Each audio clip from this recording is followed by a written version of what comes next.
माझाच बनून राहशील ना सुखी संसार, माझ्यात संगतीने थाटशील का? तेरे पीछे हुआ मैं सायको, मी करीन तुलाच बायको. तू माझीच हाय साऱ्या जगाला मी आता ओरडून सांगणार हाय. माझी बायको माझी बायको, सांग लगीन तू करशील का? आणि 2021चं सगळ्यात मोस्ट पॉप्युलर गाणं हे माझी बायको ठरलं. इव्हन फिल्म सॉंग्सला सुद्धा बीट केलं होतं. सो हीच टीम होती जी माझ्यासोबत तेव्हा होती. सो मला असं वाटलं जर मी याचा सेकंड पार्ट बनवेल तर हीच टीम माझ्यासोबत असावी. 10,000 रील्स झाल्यात, इतकं प्रेम एखाद्या मराठी गाण्याला मिळतं ती अभिमानाची गोष्ट सगळ्याच मराठी कलाकारांसाठी आहे. आणि एक्सपेक्ट नव्हतं केलं, आम्ही ठरवलं पण नव्हतं की सेकंड पार्ट करायचा. मला वाटते याच टीमने, आणि स्पेशली जेव्हा आयुष बाहेर आला आणि आम्ही जेव्हा त्याला भेटलो तेव्हा त्यांनी सांगितलं की आम्ही त्याला ऐकवलं की आम्ही काय करणार आहे आता पुढचं गाणं, जे दुसरं गाणं होतं. सो तो म्हणाले हे नको करू. जशी आमची केमिस्ट्री लोकांना स्क्रीनवर बघायला आवडते, सो माझ्या मनामध्ये तेच होतं की कसं होईल आता 5 वर्षानंतर मी हिच्यासोबत काम करेल. पण ते झालं कॅज्युअली, एकदम नॉर्मलाइज केलं आम्ही. आणि बोलायला म्हणजे ऍटिट्यूड वगैरे त्या सगळ्या गोष्टी वेगळ्या, पण प्रोड्युसरचा पैसा लागलाय या आता त्या सगळ्या गोष्टी नाही पाहिजेत. पहिली गोष्ट असं काही झालेलंच नव्हतं ज्याच्यामध्ये इगो ऍटिट्यूड वगैरे. बस आम्ही असं नॉर्मली मी सिरियल लाईन मध्ये गेली आणि मग मी थोडंसं स्किप केलं म्युझिक व्हिडिओज वगैरे, त्यामुळे. आणि असं काही झालंच नव्हतं. लोकांना आय डोंट नो काय प्रश्न आहे की तुमच्यात नक्की काय झालेलं आणि तुम्ही असे का वेगळे झाले, सडनली तुमचं का असं चेंज झालं. त्याच्यापेक्षा इम्पॉर्टंट आम्हाला काही नाहीये. So I am very happy की ज्या पद्धतीने तो खेळला. सो नेक्स्ट बिग बॉसला फक्त जाऊन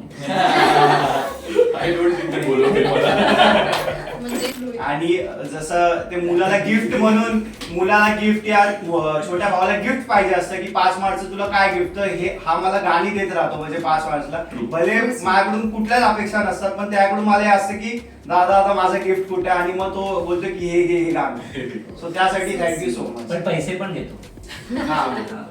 माझं घर. हाय हॅलो नमस्कार, मी तुमची लाडकी होस्ट माधवी वाडकर. तुम्हा सगळ्यांचं पडद्यामागचे कलाकार #रील टू रिअल वर्ल्ड ह्या आपल्या नव्या कोऱ्या सिरीज मध्ये मनापासून स्वागत करते. मंडळी, आज आपल्या स्टुडिओमध्ये आहे भारतातील सध्या टॉप ट्रेंडिंग मध्ये असलेलं माझी बाय म्हणजेच माझी बायको ह्या संपूर्ण गाण्याची टीम आज आपल्या सोबत आहे. माझी बायको 5 वर्षाआधी ह्याचं पार्ट 1 आला होता आणि ह्या गाण्याला 100 मिलियन व्ह्यूज पेक्षा सुद्धा जास्ती म्हणजे 197 मिलियन व्ह्यूज मिळालेले होते. आणि माझी बायको माझी बाय 2.0 हे गाणं आता नुकतंच प्रदर्शित झालेलं आहे आणि अवघ्या 5 दिवसात ह्या गाण्याला 2.5 मिलियन व्ह्यूज मिळालेले आहे. भारतातील टॉप ट्रेंडिंग मधल्या टॉप 30 गाण्यांपैकी 10व्या लिस्ट वरती हे गाणं आहे आणि ह्या गाण्याची संपूर्ण टीम आज आपल्या सोबत आहे. तर चला त्यांचं स्वागत करूया आणि पडद्यामागच्या ह्या गाण्याच्या गप्पांच्या गोष्टींना सुरुवात करूया. तर चला स्वागत करूया माझी बायको ह्या गाण्याची संपूर्ण टीम. तर मंडळी, आता आपल्या सोबत आहे माझी बाय 2.0 ह्या गाण्याची संपूर्ण टीम. तर चला स्वागत करूया म्युझिक मिलियनर प्रशांत नागती, डिरेक्टर आणि कोरिओग्राफर आयुष संजीव, स्टार्स निक शिंदे आणि श्रद्धा पवार, सिंगर केवल वलुंज आणि सोनाली सोनावणे. हाय हॅलो नमस्कार. सगळ्यात आधी तुम्हा सगळ्यांचं मी आपल्या या नवभारत नवराष्ट्राच्या स्टुडिओमध्ये आणि पडद्यामागचे कलाकार #रील टू रिअल वर्ल्ड ह्या आमच्या नव्या कोऱ्या सिरीज मध्ये स्वागत करते. आणि माझी बाय 5 वर्षाआधी ह्या गाण्याला 197 मिलियन व्ह्यूज होते. 100च्या वर मिलियन्स हा टप्पा पार केलेला आहे. इंडियातील टॉप 30 मध्ये 10व्या रँक वरती हे गाणं आहे. माझी बाय 2.0 हार्डली 5 डेज मध्ये 2.5 मिलियन क्रॉस केले. सगळ्यात आधी मला तुम्ही रिॲक्शन द्यायची न सांगता कसं वाटतंय, how are you feeling? Prashant sir, तुमच्यापासून सुरुवात. म्हणजे रिॲक्शन देऊ की बोलू? reaction आपण सगळे एकदा चेअर करूया स्वतः. खूप छान असं आय थिंक सगळ्या फॅन्सला आणि प्रेक्षकांना सुद्धा वाटतंय. सुरुवात करते प्रशांत सर मी तुमच्यापासून. जसं मी म्हणाले की इतकं छान छान सगळे व्ह्यूज मिळतात आणि तुमच्या सगळ्या गाण्यांना आता माझ्यामध्ये सवय लागली की प्रशांत यांचं गाणं आलं की ते मिलियन्स मध्येच जाणार. किती एक्साइटमेंट आहे. आणि जेव्हा माझी बाय फर्स्ट पार्ट 1 तुम्ही करत होता तेव्हा डोक्यामध्ये होतं का की माझी बाय 2 सुद्धा करायची आहे, असं काही स्क्रिप्ट, काही तयारी? मी तेव्हा सुद्धा वाटलं नव्हतं की एवढं प्रेम मिळेल. माझी बायको 1 जो आहे जो मी केला होता 2021 मध्ये with the same team. Ayush आता नव्याने ऍड झालाय, पण सेम टीम होती. आणि तेव्हाही वाटलं नव्हतं, त्यावेळी ते नंबर 1 ट्रेंड केलं हो. होतं. आणि 2021चं सगळ्यात मोस्ट पॉप्युलर गाणं हे माझी बायको ठरले. माझी. इव्हन फिल्म सॉंग्सला सुद्धा बीट केलं होतं नंबर. आणि त्यामुळे त्याच्यानंतर 5 वर्षानंतर काहीतरी करायचंय. आता आम्ही दरवर्षी 5 मार्चला एक गाणं रिलीज करतो. निकचा वाढदिवस असतो. सो ते माझी बायकोपासून ती प्रोसेस सुरू केली आम्ही. 5 मार्चला जे जे गाणं आम्ही टाकतो ते त्या वर्षीतलं आमचं सगळ्यात हिट गाणं असतं. सो यावर्षी पण 5 मार्चला काहीतरी करायचं होतं आणि अचानक ठरलं लास्ट मुमेंटला, कारण आधी वेगळं गाणं करणार होतो आणि लास्ट मुमेंटला माझी बायकोचा सेकंड पार्ट करूया. Okay. आणि साधारण 20 तारखेला आम्ही काम चालू केलं ऑडिओचं आणि 20 फेब्रुवारीला आणि 28चा महिना आहे आणि मला 27-28 कसंही करून शूट करायचं होतं. इतक्या कमी वेळात ते कंपोज केलं, लिहिलं वगैरे. आणि आता ते गाणं जेव्हा आम्ही शूट केलं, अडचणी आल्या बट शूट करून जेव्हा रिलीज केलं आणि जेव्हा ऑडियन्सचा रिस्पॉन्स पाहिला मी खूप खुश आहे की आज नंबर 10 ट्रेंड करते. आणि भारतामध्ये म्हणजे पूर्ण भारतामध्ये जेवढी गाणी येत आहेत, हिंदी फिल्म्स, अल्बम, पंजाबी, सगळ्याच याच्यामध्ये ते नंबर 1 आणि एकमेव मराठी गाणं आहे. सो आनंद त्याचाच आहे की मराठी गाण्याला जे प्रेम मिळते आमच्या आता या गाण्यानिमित्त, तर खूप आनंद झाला. आणि एक्सपेक्ट नव्हतं केलं, आम्ही ठरवलं पण नव्हतं की सेकंड पार्ट करायचा.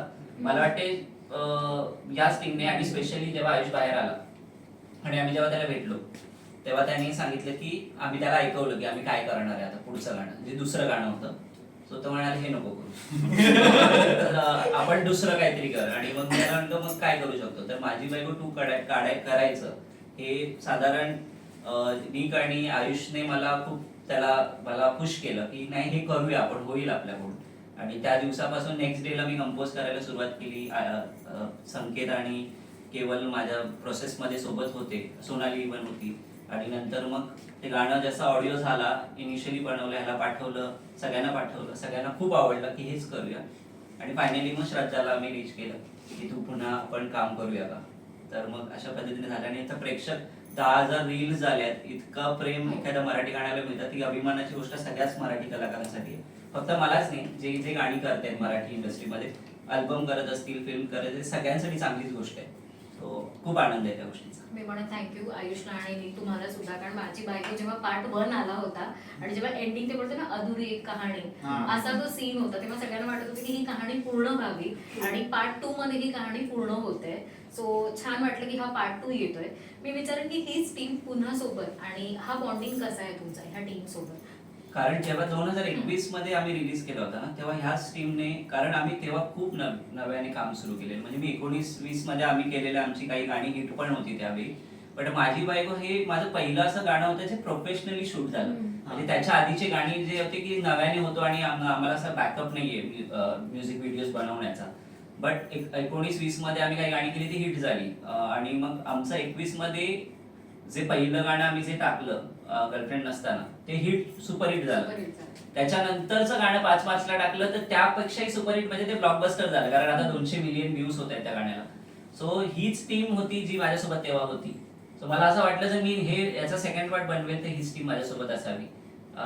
म्हणून मी श्रद्धाला पुन्हा कॉन्टॅक्ट केला. 5 वर्षानंतर आम्ही पुन्हा काम करतो, तिला कॉन्टॅक्ट केला आणि आमचं बोलणं व्हायचं अधूनमधून. आणि फायनली या गाण्याच्या निमित्ताने, म्हणजे वेगवेगळ्या गाण्यांविषयी आमचं बोलणं झालेलं की या गाण्याविषयी हे गाणं करू शकतो आपण, ते गाणं करू शकतो. बट समवेअर तिच्या नशिबात पहिलं गाणं म्हणजे 5 वर्षानंतरचं हे माझी बायको 2च होतं, ज्या गाण्याने खरी ओळख आम्हाला सगळ्यांना मिळाली. सो हीच टीम सॉलिड. आणि मला मेन पिलर माझा आता यावेळी जो हा लाभलाय आयुष, त्यामुळे या सगळ्यांसोबत काम करताना आणि ज्या पद्धतीने त्यांनी सपोर्ट केलाय मला through out the journey, reshoot केलं, कोणतेही नखरे नाहीत, काही नाही. मी प्रोड्युसर सुद्धा आहे, त्यामुळे खूप दडपण पण होतं की अचानक इतका सगळा भार कसा सांभाळायचा, ऑडियन्स विचारते गाणं कधी येणार वगैरे. सो हे सगळेजण माझ्यासोबत ठामपणे उभे राहिले. So thank you so much guys, तुम्ही सगळे होतात. आणि अजून माझी पूर्ण टीम जी बिहाइंड दी कॅमेरा काम करते, आता इथे सुद्धा आहेत काही लोक. सो त्या सगळ्यांचा मनापासून धन्यवाद, कारण त्या सगळ्यांमुळे हे शक्य झाले. आणि ते आज इथे नसले तरी त्यांच्या वतीने, माझ्या वतीने मी त्यांना थँक्यू बोलतोय, त्यांच्या वतीने तुमचं सगळ्यांना थँक्यू म्हणतो की तुम्ही ज्या पद्धतीने काम केलं की आमचं गाणं हे सगळीकडे पोहोचवलं. त्यामुळे आज प्राऊडली मी आणि बिहाइंड दी कॅमेरा टीम आज आम्ही प्राऊडली शेअर करतोय गाणं की आमचं गाणं ट्रेंड करते. Thank you so much. त्या उत्तरानंतर ना सगळीजण 5 मार्च ही तारीख हायलाइट करून ठेवतील आणि गाणं आउट करतील कारण जे 5 मार्च हिट झाले. नखरेवाली पण 5 मार्च 5 मार्च. ते पण 150 मिलियनच्या वर आहे आणि मला वाटते 5 मार्चला आम्ही रिलीज नाही करू शकलो म्हणजे यावर्षी जस्ट बिकॉज तो इन्सिडेंट झाला ते मला वाटते सांगतीलच आयुष वगैरे सांगेल पण त्यामुळे ते 12 मार्चला रिलीज झालं अगेन आमच्याच पण एका teaser out केलं होतं. आम्ही टीजर टाकला 5 मार्चला आणि 5 मार्चला मुहूर्त चांगला आहे 5 मार्च. येस पण आम्ही नेक्स्ट इयर 5 मार्च करू पण आमच्या त्या मार्च मध्ये दोघांचे वाढदिवस असतात एक रितेश कांबळेचा 12 मार्चला आणि याचा 5 मार्चला सो आयदर आम्ही दोन्ही डेट आमच्यासाठी आता लकी समजल्यात आम्हाला की दोन्ही डेट आमच्यासाठी लकी आहेत कारण 12 मार्चला टाकून सुद्धा गाणं हिट झाले सो कोणत्याही मार्च डेट महिना लकी आहे सो आता मी पिलरकडे येते. आयुष तुला मी विचारेन बिग बॉस मधून बाहेर आल्यानंतर सगळ्यांचंच लक्ष होतं की आता आयुष काय करणार आहे काय प्रोजेक्ट आहे सगळं काही आणि डिरेक्टली शॉकच दिलं तू सगळ्या फॅन्सला कारण तू डिरेक्टर आणि कोरिओग्राफर म्हणून ह्या गाण्यासाठी काम करतोयस तर हा प्रवास कसा सुरू झाला आणि ही जर्नी कशी होती? First of all thank you so much की तुम्ही हा इंटरव्ह्यू करताय आणि आपण मराठी गाण्यांना प्रमोट करतो ही खूप मोठी गोष्ट म्हणजे खूप लोक एक मुवमेंट सध्या जातात की मराठी वाजलंच पाहिजे सो ॲक्च्युली मराठी वाजलंच पाहिजे आणि ही जी फळी आहे म्हणजे प्रशांत केवळ सोनाली सो ह्या लोकांनी तो एक बेस जो क्रिएट केला ह्यांच्यासोबत अनेक अजूनही 3-4 लोक आहेत ज्यांनी मराठी म्युझिकचा एक बेस क्रिएट केला होता की ज्यांच्या कृपेने मराठी म्युझिक वाचतंय कारण आपल्या फिल्मची गाणी जितकी हिट होत नाही तितकी प्रशांतची गाणी हिट होतात जसं तुम्ही म्हणालात की मिलियन्स मध्ये असतात प्रशांतची गाणी मी जेव्हा पहिल्यांदा प्रशांतला भेटलो होतो तेव्हा मी त्याला एक लाईन म्हटली होती जी मी नेहमी म्हणतो की प्रशांतची गाणी हिट होत नाही प्रत्येक हिट होणारे गाणी प्रशांतच असतात सो त्यामुळे thank you so much for doing this आणि कमिंग टू युअर क्वेश्चन की मला ना नेहमी कुठल्या ना कुठल्या क्रिएटिव्ह प्रोसेसमध्ये राहायला आवडतं सो बिग बॉस मधून बाहेर आल्यावर मला खूप लवकर एखाद्या प्रोसेसचा भाग व्हायचा होता सो त्यासाठी माझी सगळ्यात हक्काची माणसं ही लोक आहेत आणि डिरेक्शन आणि कोरिओग्राफी हे काय माझं पॅशन नाही I am an actor from my heart मी ऍक्टर आणि डान्सर डिरेक्टर आणि कोरिओग्राफी माझी आवड आणि ती मी फक्त आणि फक्त प्रशांतसाठी करतो कारण ही माझी सेफ स्पेस आहे इथे मला चुकायला स्कोप आहे इथे जर मी चुकलो तर माझ्याकडे प्रशांत आहे माझ्याकडे सूरज आहे सो ही लोक मी नेहमी म्हणतो मी 50% डिरेक्टर आहे बाकी 50% ही लोक असतात माझ्यासोबत सो त्यामुळे ही माझी खूप कम्फर्ट आहे माझं हे घर आहे माझा होम ग्राउंड माझा वानखेडे स्टेडियम आहे इथे मी आऊट पण होऊ शकतो मला भीती नसते सो आणि मला अशा कम्फर्ट झोनची खूप गरज होती पोस्ट बिग बॉस आणि तुम्ही जे बॉन्ड बद्दल म्हणाल तर आमच्या सगळ्यांचाच बॉन्ड एका फॅमिली सारखा आहे पण यात एक प्लस आहे की आम्ही प्रोफेशनल पण तितकेच आहोत म्हणजे मी प्रशांतला जाऊन हे नाही म्हणत की प्रशांत मी गाणं डिरेक्ट करतोय मी त्याला हे म्हणतो प्रशांत मी गाणं डिरेक्ट करू का किंवा तो पण जेव्हा त्याची इच्छा असते मी गाण्यामध्ये फीचर व्हावं तेव्हा तो असं मला म्हणतो की भाई तू हे गाणं करतोय आयुष तुला मी ऑडिओ पाठवतोय तो ऐक आणि तू मला सांग हे गाणं करशील का म्हणजे त्यानंतर आम्ही किती एकमेकांच्या मांडीवर झोपत असतो पण कामाच्या वेळेस काम जे निक बाबत माझं आहे जे यावेळेस श्रद्धा बाबतही झालं म्हणजे जे आपण म्हणजे आमचं जे रिलेशन आहे माझं आणि निकचं त्याला मी माझ्या लहान भावासारखंच बघितलंय म्हणजे त्याला मी उठसूट शिव्या घालू शकतो त्याला मी हवं तेव्हा मारू शकतो आणि तो एका शब्दाने मला बोलणार नाही कारण त्याने मला तो हक्क दिलाय मोठ्या भावाचा सो तो चुकेल तेव्हा मी त्याला सांभाळू शकतो पण ऑन सेट तो माझा ऍक्टर असतो तेव्हा मी जाऊन त्याला शिव्या नाही देत किंवा तेव्हा तो येऊन मला बोलतो तोही मला शिव्या घालतो तर तोही मला मारू शकतो पण तो ऑन सेट माझ्याकडे ऍज अ डिरेक्टर बघतो तो मी त्यांना नेहमीच म्हणतो की हे 12 तास जे आपले शूटिंगचे हे आपल्या आयुष्यात परत येणार नाही जे मी स्पीच यावेळेस श्रद्धाला पण दिलं हे जे 12 तास आहेत या 12 तास आपण जे करणार ते आयुष्यभर छापलं जाणार सो आपल्याला एकही रिग्रेट नाही राहिला पाहिजे एक फ्रेमचं आपण की यार हे केलं पाहिजे सगळं त्या 12 तासात पूर्ण जीव होत आहे म्हणजे मेलं तरी चालेल बॅकअप म्हटलं आणि रोज ह्या पॅशनने शूट करायचं सो त्यामुळे निक असेल श्रद्धा असेल आणि त्यात श्रद्धा बदलापूरची आहे आणि मी बदलापूर सो बदलापूरवाल्यांना एकमेकांबद्दल एक आत्मीयता असते हे आम्ही आमची लोक असतो बदलापूर हे आमचं सिंगमचं गाव आहे सगळे एकमेकांना ओळखतात आणि सगळे आम्ही एकमेकांसाठी काम करतो त्यामुळे ते एक अनसेड एक बॉन्ड आहे बदलापूरच्या लोकांचा आणि निक माझा भाऊ आहे सो त्यामुळे ह्यांच्यासोबत काम करताना मी एक्स्ट्रा कम्फर्टेबल असतो म्हणजे निक असेल तर मला मग डोळ्यांनी बोलावं लागतं मग मला त्याला जाऊन सांगावं लागतं त्याला कळतं की ह्याला नाही आवडलं तर त्याला कळतं की ह्याला आवडलं मग तो येऊन मला विचारणार की परत करायचं सो त्यामुळे to again be in the creative process मी डिरेक्शन आणि कोरिओग्राफी करतो आणि त्यात आता करतोय तर तो माझ्यातला ऍक्टर पण त्याची पण भूक असते त्यामुळे मला पण असतं की हा मग मी पण थोडस त्याशिवाय जमत नाही सो त्यामुळे हे माझं घर आहे हे माझं होम पिच आणि इथे नेहमीच मजा येते आणि यावेळेस एक्स्ट्रा चॅलेंज आम्हाला एक असं होतं जे तुम्हाला कळलं असेल की 5 मार्चला गाणं रिलीज नाही झालं ते 12वी झालं कारण आमचं एक कार्ड करप्ट झालं आणि जे आम्ही रिकव्हर करण्याची सगळीकडे प्रयत्न केला आम्ही म्हणजे धर्मापर्यंत जाऊन आलो आम्ही पण ते नाहीच झालं म्हणजे some problem I don't know what पण ते नाहीच रिकव्हर झालं आणि त्यात 40% गाणं होतं आमचं सो ते 40% जे गाणं होतं ते परत शूट करावं लागलं आणि त्या शूटिंग डेटला मी अवेलेबल नव्हतो कारण मी माझं दुसरं काम करत होतो सो मी यांच्यासोबत फक्त फोनवर कनेक्टेड होतो पण आमचं कनेक्शन इतकं स्ट्रॉंग आहे कारण त्यांना माहित होतं आम्ही काय शूट केलं आणि आम्हाला एकमेकांशी खूप कमी बोलावं लागतं on work on set so ते इतकं स्ट्रॉंग कनेक्शन आहे की ते वर्क होतं म्हणजे मी नसताना पण ते 40% गाणं शूट झालं तसंच झालं जसं मी करून गेलो होतो म्हणजे कुठे कुठे तर मला वाटतं की परत करतो तर आपण बेटर करतो आपण जर समोरचं कॉपी करून लिहितो ते आपण नाही का बेटर लिहितो सो ते तसं झालं की बरं झालं की ते नाही झालं आणि हे झालं हे अजून बेटर झालं सो त्यामुळे इट इज ऑल रिटर्न आणि हे सगळं त्याच्या हातात असतं आणि हे सगळं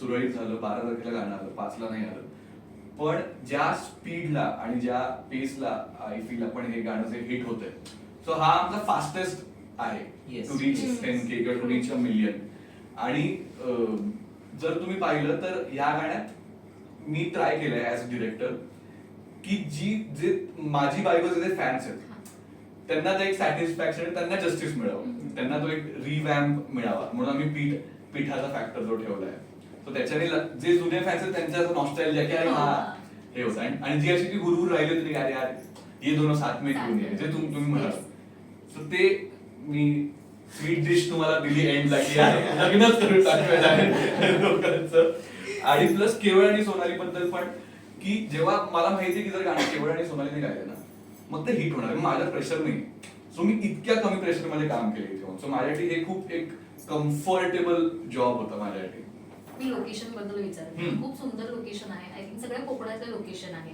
ते ह्या निवडण्यामागे काही म्हणजे काही गोष्ट किंवा काय थॉट होता आता मी कोकणातला आहे आणि माझं हे म्हणणं आहे म्हणजे ठामपणे कॅपिटल लेटर्स मध्ये की कोकणापेक्षा सुंदर जगात काहीच नाही म्हणजे जर तुम्ही तळ कोकण पाहिलं किंवा मालवण पाहिलं तारकर्ली कुठेही रत्नागिरी पासून कुठेही महाडपासून पुढे कोकण सारखे लोकेशन नाही मी सगळ्यांना रिक्वेस्ट करतो की तुम्ही जाऊन प्रत्येकाने रेकी करा कोकणला शूट करा Mauritius fail Maldives fail Konkan is beauty आणि मॉलदीव्स आपल्याला नाही मिळत सुरुमई तवा फ्राय तिकडची लोक खूप सपोर्ट इतकी गोड लोक माशात करत म्हणजे जे काय जेवण आपल्याला ठरवतात असं वाटतं की आपण घरी जेवतोय म्हणजे ते उकडीने मोदक त्यांना कळलं आम्हाला आवडले तर ते त्या थाली आणि प्लेट वेटचं नाही बघत ते भाई तू खा भाई तुला आवडले खा सो ही जी होम फिलिंग आहे ना कोकणात सो मी तर रिक्वेस्ट करेन की प्रत्येक ज्यांना कोणाला त्यांच्या स्क्रिप्ट मध्ये किंवा गाण्यात डिमांड असेल ब्युटीची किंवा कोकणाची त्यांनी प्लीज जाऊन शूट करा कोकणात कोकण इज ब्युटिफुल खूप छान आणि इव्हन स्टोरी बद्दल मी विचारेल जसं माझी बायको फर्स्ट मध्ये आपण एंडिंगला बघितलं की ते दोघं भेटले नाहीयेत श्रद्धा आणि निकचं आणि याच्यामध्ये श्रद्धाची एंट्री दाखवली आहे खूप सुंदर अशी एंट्री आहे जी बोटीमध्ये ती बसून येते तर ही स्टोरी लाईन कशा पद्धतीने तू विचार करून क्रिएट केली ही ऍक्च्युली प्रशांतचं सीड आहे म्हणजे त्याने तो जेव्हा येतो तेव्हा तो इतका प्रिपेअर्ड असतो ना कारण मला हे खूप आवडतं की प्रशांत फक्त कंपोजर आणि प्रोड्युसर नाही तो एक स्टोरी टेलर आहे he loves to tell a story तो लिहिताना पण त्याच्यातून एक स्टोरी टेलर बाहेर येतो त्याच्यामुळे त्याची गाणी हिट होतात एव्हरीवन नीड्स अ स्टोरी प्रत्येकाची एक गोष्ट हवी प्रत्येक कलाकाराची मग तो डीओपी असेल डिरेक्टर असेल आर्ट डिरेक्टर असेल सिंगर असेल कंपोजर असेल you have to tell a story आपण इथे entertainment is all about telling story प्रत्येकाची गोष्ट असते तो प्रशांतकडे ही एक गोष्ट असते तो गोष्टीशिवाय गाणं नाही तो असे रॅन्डम शब्द नाही की मला हे आवडतं मला ते मेरी गाडी मेरा असं नाही लिहितो त्याच्याकडे एक गोष्ट आहे तो प्रशांत सोबत काम करताना खूप कमी विचार करावा लागतो म्हणजे मला तर 90% स्टोरी माझ्या हातात असते ऑलरेडी मग आम्ही त्याच्यावर बसतो की मग मी फक्त पुढे मागे करतो की हे आधी हे नंतर हे असं आणि मग तो एंड फक्त मी सुचवला होता मला वाटतं बाकी तर तुझ्याकडे मी फक्त सांगेन कारण खूप कमी म्हणजे एक गाणं लिहिताना एक आपल्या लिरिक्स लिहिताना कंपोज केल्यानंतर लिरिक्स लिहिताना एक डोक्यात असतं की असं बनू शकतं ही स्टोरी असू शकते दोघांची सो ते खूप असं इतकं रॉ होतं जेव्हा मी याला सांगितलं की माझ्या डोक्यात हे येते यावेळी यांचं फक्त मला वाटते जे राहिलं होतं ते आपण करूया आणि आपण फ्रेश स्टोरी आणूया कारण अगेन ही दोघं जे आता पण मॅच्युअर दिसत आहेत त्यावेळी 2021 मध्ये खूप लहान होती सो ते फक्त मी त्याला सांगितलं आणि ब्युटी दाखव सो हे जे 90-10 म्हणतोय ना तर 10 माझे आहेत आणि याच्या दिग्दर्शनाबद्दल हे सांगेन हा सुरुवातीला म्हणाला की माझ्यासाठी ही फक्त आवड आहे एक ऍक्टर आणि अभिनेता आणि डान्सर म्हणून तो उत्तम आहे सगळ्यांनी पाहिलेलं आहे मला वाटतं आता त्याचं आम्ही तर आम्हाला आधीपासून माहिती होतं, बट आज त्याला पूर्ण जग ओळखतं, कारण बिग बॉस मध्ये तो त्याचा जो परफॉर्मन्स आहे तो आजही उद्याही आणि खूप वर्ष लक्षात राहील लोकांच्या. सो हा माणूस डिरेक्शन मध्ये असं नाहीये माझ्यासाठी त्याने केलंय पहिल्यांदा वगैरे, म्हणजे माझ्यासाठी खूप जास्त डिरेक्शन नाही केलं त्याने, बट प्रोसेस इतकी इझी आहे त्याच्यासाठी, कारण तो स्क्रीन प्ले करतो, तो प्रत्येक सीन डिझाईन करतो, जे की एक डिरेक्टर करतो. एक म्हणजे एक उत्तम डिरेक्टर असतो जो सगळं करतो, सीन डिझाईन करणं, एक नरेशन, प्रॉपर नरेशन 2-3 वेळा देणं, प्रत्येक सीनचा अर्थ समजावून सांगणं. कारण अल्बम सॉन्ग मध्ये तसं होत नाही, कारण चित्रपटामध्ये डिरेक्टरच्या सोबत 4 असिस्टंट डिरेक्टर असतात, 2 तर खूप तिथे डिरेक्टरकडे वेळ खूप असतो. इथे डिरेक्टरला अल्बम मध्ये तसं वेळ मिळत नाही, कारण ह्याला सगळंच बघावं लागतं, याला स्क्रीनवर पण बसावं लागतं, याला कोरिओग्राफी पण बघावी लागते, ऍक्टिंग बघावी लागते, शॉर्ट डिझाईन करायला लागतं, सगळं यालाच करायला लागतं. याच्यामध्ये सुद्धा त्यांनी ज्या पद्धतीने काम केलं, मला वाटतं त्याची त्याबद्दल आर्टिस्ट जास्त सांगतील. पण अगेन हे जे व्हिज्युअल्स तुम्हाला दिसत आहेत, माझ्या डोक्यात अजिबात नव्हतं की बोटीचा सीन असावा, असा तसं तसं, हे सगळं याच आहे. आणि So, सूरज हा बट सूरज आमचे जे डीओपी, तो ह्यांचंच आहे, जी व्हिज्युअली एवढी ट्रीट सुंदर दिसते ती सगळी याच्या डोक्यातली आहे. सो त्यामुळे मला वाटतं की तो श्रेय त्यांनाच मिळाला पाहिजे. मी सगळ्यांना विचारेल, आयुषचा बिग बॉसचा गेम खेळ तुम्ही पाहिला का? त्यावेळेला काय रिॲक्शन होते? तेव्हा वाटत की खूपच चांगला खेळला. खेळत नव्हता की नाही, खूपच चांगला खेळला. ट्रॉफी घेऊन यायला पाहिजे होतं. आणि हे सांगायचं मध्ये बोलतात मानव नको, म्हणजे त्याच्या पद्धतीने त्यांनी जसा खेळलाय तो चांगला आहे. आणि मला असं वाटतं की तो चांगला माणूस जसा होता तसाच तो बाहेर आला. म्हणजे काय त्यामध्ये खरं, आणि लोक पण त्याला सगळे चांगलंच बोलतात. तर आम्हाला हेच पाहिजे होतं आणि हीच अपेक्षा पण होती त्याच्याकडून. तर त्याच्या मनाने आणि त्याच्या ज्या पण गोष्टी होत्या त्यांनी केल्या तिकडे, जे जे त्याला करायचं होतं, जे ऍक्टिंग, डान्स वगैरे जे पण काय त्याला लोकांना दाखवायचं होतं ते त्यांनी दाखवलं आणि तो बाहेर आला. सो हेच पाहिजे होतं आम्हाला. आणि ट्रॉफी पण पाहिजे होती, पण ठीक आहे. आपण ओळखत असून एखाद्या व्यक्तीला आणि जेव्हा आपण त्याला रियालिटी शो मध्ये बघतो तर वाटत होतं की आयुष खेळतोय नाही खेळत आहे, काय मतं होती तेव्हा तुमची? आमचं मत हेच होतं, तो जसा आहे, जसा आम्ही त्याला ओळखतो तो तसाच व्यक्ती म्हणून सुद्धा आतमध्ये सुद्धा तो खेळत होता. आणि ठीक आहे, तो लवकर बाहेर आला ती वेगळी गोष्ट, पण तो एक चांगली इमेज जसा तो आहे तसा तो बाहेर आला. सो आम्हाला आनंद होता त्या गोष्टीचा आणि इट्स ओके, चांगला खेळला. बिग बॉस काय होतं? बघतोय तो, तो आयुष्यासाठी बघतोय. त्याने कधी आयुष्यात बघितलं नाहीये. पहिल्यांदा बिग बॉस हा शो मी आजपर्यंत बघतोय. पण आयुष खरंच आपल्या जवळची आणि आपल्या ओळखीची माणसं जेव्हा एवढ्या मोठ्या स्क्रीनवर येतात ना, तेव्हा खूप अभिमान पण वाटतो. आणि आपण सांगतो हा फॅमिलीला किंवा मित्रांना, हा माझा मित्र आहे. खूप छान वाटलं तुला बघून. बाकी खेळ काय आयुष्यभर आयुष्यात बिग बॉस आहे सगळ्यांचंच. आयुष, मी तुला विचारेन, तू आता सध्या बिग बॉस बघतोयस का? आणि काय वाटतं, म्हणजे तुमची बाल्कनीची संपूर्ण टीम बाहेर आली, कारण प्राजक्ता, सागर दादा फक्त राहिलाय घरच्या बाल्कनीत बसून. त्यामुळे मी रेग्युलर नाही बघते, पण जितकं मला बघता येतं, कारण मी सध्या काम करतोय फॉर्च्युनेटली, आणि मी काम करत राहतो आयुष्यभर मरेपर्यंत. मी रोज शूट करतो काय ना काय, म्हणजे त्यातल्या त्यात प्रोमोज आणि येते किंवा जेव्हा वेळ मिळतो तेव्हा बघतो. कारण it's the best show in the world. आपण हे डिनाय नाही करू शकतो की बिग बॉस हा जगातला सगळ्यात उत्तम शो नाही. सो आय फील जे घडतंय ते इंटरेस्टिंग आहे. म्हणजे ज्या लेवलचा गेम सुरू आहे किंवा ज्या लेवलचं सध्या व्हायलन्स सुरू आहे, so me again violence support करत नाही. मला फक्त एवढंच म्हणायचंय की पॉझिटिव्ह साईड दिसत नाहीत लोकांच्या, मला त्या अजून बघायच्या आहेत. म्हणजे ही माझी कंटेस्टंट कडनं एक कंप्लेंट असेल की मे बी खूप जास्त भांडण, पण माझं पर्सनली ऍज अन ऑडियन्स हे मत आहे. म्हणजे लोकांना काय आवडतं हे त्यांचं मत आहे, पण माझं ऍज अन ऑडियन्स हे मत आहे की अजून थोडी नाती, थोडा गोडवा हे थोडं मिसिंग वाटतंय ह्या लोकांना, कारण जरा जास्त भांडणं झालं. सो आय फील तो जर आला तर कम्प्लीट, म्हणजे तो शो कम्प्लीटच आहे. त्याला काही आपण जाऊन काही कम्प्लीट किंवा एका माणसाने तो काही कम्प्लीट होत नाही. पण जी लोक आहेत ते सध्या खूप गेमच्या प्रेशरमध्ये आणि खूप जिंकण्याच्या अशा ह्याच्यात आहेत, फायरमध्ये. पण त्या फायरमध्ये कुठेतरी a drop of cold water हवं. सो ते सध्या थोडंसं मिसिंग वाटतं. पण बाकी इट इज व्हेरी एंटरटेनिंग. म्हणजे राखी असताना एंटरटेनिंग कसं नसू शकतं असं. आणि बिग बॉसचं एवढं सांगेन, कारण हा जेव्हा आत गेला होता ना तेव्हा आमचं खूप आधीपासून आमचं सुरुवातीपासून होतं की आम्ही बाहेर मग आम्ही थोडंसं केलं की आपण प्रमोट करूया. रोज रात्री आमचं डिस्कस व्हायचं की आयुष आज काहीतरी करेल आणि मग एका आठवड्या 2 आठवड्यानंतर कळालं की आयुष असाच आहे आपला जो बाहेर होता. सो तो ऍक्टिंग नाही करू शकत आणि आम्ही खूप लोकांनी त्याला बट ऑब्वियसली त्याला सांगितलेले एक्स कंटेस्टंट सुद्धा त्याला सांगत होते की तुला हे करावं लागेल ते करावं लागेल. मी खूप आनंदी आहे की त्या गोष्टी त्याने काहीच केल्या नाही. तो एक माणूस जसा होता तसाच राहिला आणि अगेन आताचा बिग बॉस जो आहे ना तिथे मला प्युअर बॉन्ड कोणाचाच दिसत नाहीये. म्हणजे जी नाती बघायला महाराष्ट्राच्या जनतेला जी आवडतात ना ती नाती दिसत नाहीये आणि लकीली त्याने ती नाती बनवली तिथे पण ती अगेन दिसली नाहीये कारण ती दाखवली गेली नसतील कदाचित. बट ती दिसली पाहिजेत आणि आयुष मला आताही वाटतं की डिझर्व करत होता राहणं तिथे.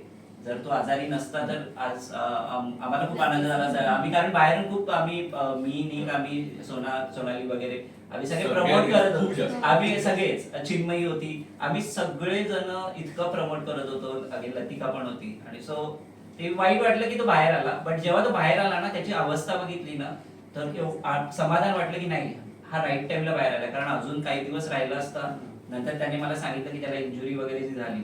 सो मी म्हटलं बरं झालं हा लवकर आला कारण त्याच्यापेक्षा इम्पॉर्टंट आम्हाला काही नाहीये. So I am very happy की ज्या पद्धतीने तो खेळला.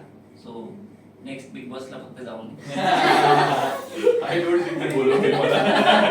म्हणजे झालं ते चांगलं झालं. Yes means everything happens for a reason. खूप छान. पुन्हा गाण्याकडे येते आणि ह्या जोडीकडे ते फॅन्सला अनेक प्रश्न मनामध्ये आहे की 5 वर्षानंतर दोघं एकत्र येत आहेत. तुमचं बॉन्ड तर सगळ्यांनाच माहिती आहे तुमची भांडणं सुद्धा माहिती आहेत. सो जेव्हा 5 वर्षानंतर ह्या गाण्यासाठी एकत्र आलात आणि तो पहिला दिवस तेव्हा एक असं ना रे चेंज झाला किंवा ऍटिट्यूड आला पहिली रिॲक्शन तुमच्या दोघांची कशी होती फर्स्ट सेटवर फर्स्ट डेला? काय नाही आम्ही हे आधीच पोहोचले होते सगळी टीम. मी नंतर गेली आणि त्यानंतर आयुषजी वॉज नरेटिंग अस की काय होणार. डिरेक्टर आहे आयुष बोलू आपण शकते. रिस्पेक्ट दिलंच पाहिजे त्याला. तो friendly आहे. बदलापूरचा आहे तो. Yes, of course. नको देऊ respect. Ayush was narrating us. So तिकडे टेबलवर आम्ही बसलो आणि आम्ही काय नाही हाय हॅलो केलं. असं 5 वर्षानंतर भेटतो असं काही खूप नाही झालं. तू कसा आहेस आणि काय चाललंय तुझं आयुष्य कुठे आहे आणि काय तू कुठल्या लाईनवर आहेस वगैरे काहीच नाही. हाय हॅलो केलं मस्त आणि मग नरेशन वगैरे झालं. त्यानंतर जे काही सीन्स होते उद्या होणार होते तर सगळं ते आयुषने सांगितलं आणि आमचं असं होतं की ओके करायचंय. आणि प्रशांत दादा म्हणाला की तुम्हाला जी केमिस्ट्री आधी होती तीच तुम्हाला पुढेही दाखवायची आहे आणि तुम्हाला तसंच परफॉर्म करायचं आहे. सो तुम्ही कम्फर्टेबल व्हा आणि एकमेकांबरोबर बोला आणि तुमचं जे काही असेल जे काही तुम्ही ॲटिट्यूडमध्ये एकमेकांना इगोमध्ये आहात ते सोडा. एका थोडंसं बसा आणि बोला. आम्ही असं होतं की नाही ना दादा वी आर ओके आम्ही देऊ ऑनसेट तुला अजिबात आम्ही कंप्लेंट करणार नाही किंवा तुला येणारही नाही आयुषकडून की तुम्ही दोघं केमिस्ट्री नाही दाखवत आहे आणि तुमच्यातलं ते बॉन्ड नाही दिसत आहे वगैरे. No nothing. आम्ही खूप छान परफॉर्म पण केलं मला असं वाटतं तर ते आयुषला माहिती केलं की नाही.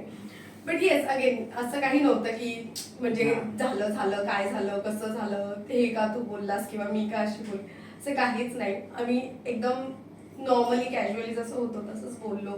छान आम्ही हाय हॅलो केलं आणि बस दॅट्स इट.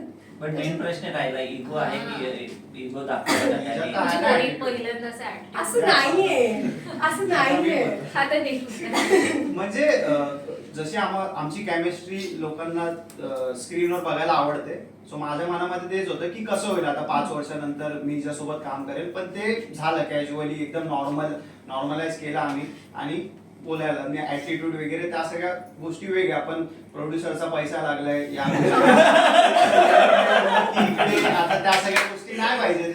तर म्हणून मग आम्ही सगळं कॅज्युअली आणि जी लोकांना आवडलेली आमची केमिस्ट्री माझी बायकोची सो तीच आम्ही प्रेझेंट केली आणि ते आता पण लोकांना तसं आवडतंय की काय त्यामध्ये वेगळे पण नाही आम्ही आणलं काहीच. पहिली गोष्ट असं काही झालेलंच नव्हतं ज्याच्यामध्ये इगो ऍटिट्यूड वगैरे. बस आम्ही असं नॉर्मली मी सिरियल लाईन मध्ये गेली आणि मग मी थोडंसं स्किप केलं म्युझिक व्हिडिओज वगैरे त्यामुळे. आणि असं काही झालंच नव्हतं. लोकांना आय डोंट नो काय प्रश्न आहे की तुमच्यात नक्की काय झालेलं आणि तुम्ही असे का वेगळे झाले सडनली तुमचं का असं चेंज झालं असं काहीच नव्हतं. आणि ते क्लिअर करण्यासारखं काहीच नाहीये की म्हणजे काय झालं असेल काय असं क्लिअर करण्यासारखं नाही, मला असं 100% वाटतच असं काही नाही झालं काही, नव्हतं. हो. त्यांनी असंच एकमेकांना सहज उठले सकाळी आणि त्यांनी हो. आणि भरपूर लोकांना असं डाऊट होता की नक्की म्हणजे असं काय यांचं बिल असलं, म्हणजे सडनली यांनी अनफॉलो केलं सगळ्यांना आणि मी पुन्हा या टीम मध्ये का नाही जाते वगैरे वगैरे. पण असं टू बी ऑनेस्ट क्लिअर करण्यासारखं काहीच नव्हतं. तीच केमिस्ट्री आम्ही ऑन स्क्रीन दिली आहे आणि पुढेही जर असेल केमिस्ट्रीचं गाणं वगैरे तर ते आम्ही त्याच जोशने करू आणि तसंच केमिस्ट्री तुम्हाला दिसेल. पण असं क्लिअर फॉलो केले का आता दोघांनी एकमेकांना? नाही. तेच ऍटिट्यूड माझ्यामध्ये खूप. तसं काय नाहीये, म्हणजे आम्ही करणारच होतो पण आम्ही ते असतं ना की लोक पण आम्हाला बोलतायत की काय नाही करत, काय नाही करत. मग त्यांनी गाण्याला Hype पण create गाण्याला पण झालं. Hype create. आम्ही बोलले ठीक आहे जसं चाललंय So तसं आता हिट चालू झालंय आहे. गाणं. मग आता करेल आम्ही. हा इंटरव्ह्यू झाल्या लगेच करू. लगेच फॉलो होईल. म्हणजे ती करेल ना. थँक्स टू पहिली नवराष्ट्र. गोष्ट हा. ऍटिट्यूड वगैरे असं काही नाही. आम्हाला तेच हवं होतं की लोकांना असं क्युरिओसिटी की म्हणजे हे का फॉलो नाही करत हा. आहेत. दादाला केलं, दादाने मला फॉलो केलं, पण मग निक आणि श्रद्धा का नाही करत आहे. परत म्हणजे म्हणजे दाखवायला असं करतायत की सिरियसली यांच्यामध्ये काही नाही असं. पण आम्हाला असं होतं की आपण नको करूया फॉलो. आणि जेव्हा सगळं गाणं हिट वगैरे जाईल ते डेफिनेटली गाणं हिट होणारच होतं टचवूड. सो आमचं असं होतं की सगळं झाल्यानंतर आपण असं दाखवू की हा आम्ही बोलतोय आणि आम्ही ओके आमचं असं काही नाही म्हणजे हा आमच्यामध्ये तुमचा बोलणं. फेक अँगल हा. होता. Fake एक candle जो सेम तन्वी आणि आयुषचा होता. Same same. आम्ही पण बिग बॉस बघितलं. मग तन्वी आणि आयुष नंतर रील येईल की नाही माहिती नाही, पण तुम्ही दोघं एकमेकांना फॉलो आज नक्की करणार. येस येस ते तर करणारच. मला श्रद्धाकडून पण ऐकायचं होतं. हो हो करेन नक्की करेन. म्हणजे तीच पहिली करेल मग मी करणार. नाही तू पहिले कर. झालं. आता हा बोलला ना. नाही, आता तू पहिले कर. दोघांचे मोबाईल माझ्या हातात द्या. पण खरंच मी विचारेन रील टू रिअल वर्ड आपण जे म्हणतोय हा. की खरंच भांडणं कशामुळे झाली होती, बॉन्ड कसा होता, काय झालं? भांडणं नव्हतीच झाली. म्हणजे ऍक्च्युली 2021चा तो काळ होता. हा. इमॅच्युअर आहे हो. खूप लोक, म्हणजे ही दोघं तर मला खूपच लहान खूप होते तेव्हा. लहान आणि क्षुल्लक कारणावर मला तर कारण पण नाही हा. आठवत. Yes. तर एका अशा कारणावरून झालं की मला ते कारण पण नाही आठवत आणि मला पण तिथे नाही. त्याच्यानंतर Distance create डिस्टन्स झाला. क्रिएट हो. झाला अँड देन मला वाटते गोष्टी बदलत गेल्या. पण आता 2026 मध्ये आम्ही आहोत 5 वर्ष. आम्ही सगळे आता वेल इनफ मॅच्युअर आहोत. हो. आम्ही खूप सारी कामं केली, वेगवेगळ्या कलाकारांसोबत काम केलं. तेव्हा तर सुरुवात होती. सो तेव्हा पण आता त्यांचा ते गोष्टी आता पण मला वाटते कंटिन्यू आहेतच. त्यांनाही आठवत नाही की कशामुळे आपण कशामुळे भांडलो. भांडणं आली ते आठवत नाही, पण भांडलोय ना, पण मग आपण भांडलोय आता ना, फॉलो नाही असं. करायचं. मला बट ते थँक्स टू आवडलं. नवराष्ट्र की ते आता आता ते एकमेकांना follow follow करत करतात. राहणारे. I hope. श्रद्धा आणि तन्वी आणि आयुषचं चाललेलं ना विषय. हा. हो. तर ते आम्हाला कमेंट खूप पुन्हा आले. एकदा गाणं पुन्हा एकदा. पुन्हा एकदा गाणं. हा, तर मग माझी बायको 3 मध्ये तन्वी आयुषचा विचार करतो. म्हणजे हा मोठा निक बनणार आहे आणि असं काहीतरी. नाही आणि आधी कसं होतं की आपण जर एखाद्याला फॉलो केलं तेव्हाच तो आपला फ्रेंड किंवा ती आपली फ्रेंड असं होतं. पण आता असं काही नाही फॉलो केलं तरी आपण फ्रेंड्स आहोत. त्याच्या मागेही दुनिया आहे सोशल मीडियाच्या. So we are friends. आम्ही असं युजली चॅट वगैरे तर करतोच पण फॉलो नाही करत आहे. तर ते मला नाही वाटत. पहिले असं होतं की तू मला फॉलो नाही करत तर मी पण नाही करणार. आता असं नाही राहिलं. आता इव्हन आपण फॉलो नाही केलं तरी ते फ्रेंड्स आपण आहोतच. तर मी शॉर्ट So, गेम घेते हा. दोघांमध्ये.